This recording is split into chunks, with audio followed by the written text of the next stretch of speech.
14 తారీఖున నుంచి కోసి ఇక్కడ ఎండ కోసి పెడితే ఇంతవరకు కొంటానం లేదు. బలవంతంగా అడగగా దూకడం జరిగింది. దూకినాక లారీలు లేవు.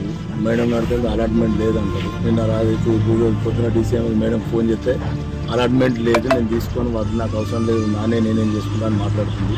మరి మేము రైతులను ఏమైపోవాలో ఒకసారి మీరు చెప్పాలి. రైతులు అంటే ఒక చిన్న సుఖ అయిపోయింది అందరికీ.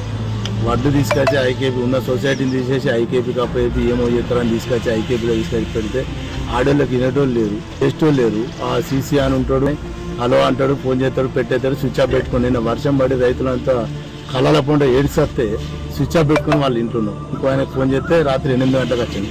8 గంటలకు వచ్చి నేను పొద్దున తీసుకుపోతాను వచ్చింది. ఇంతవరకు ఒక ఆఫీసర్ రాలేదు. ఆమె మేడంకి ఫోన్ చేస్తే ఏమంటే నాణ్యవాడికి మేము చేస్తాం, కప్పుకోవాలి, అవి మేమేం చేస్తాం.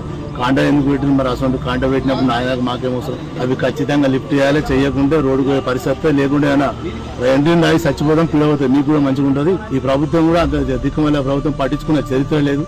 ఒక్కసారి ఇంతవరకు రెస్పాన్సిబిలిటీ చైర్మన్ ఫోన్ చేస్తే లా అంటాడు, మార్కెట్ కమిటీ చైర్మన్ పంపిస్తా అంటాడు. నిన్న నుంచి వచ్చిన మనిషి లేదు, ఇంతవరకు ఇక్కడికి వచ్చిన మానవులు లేడు.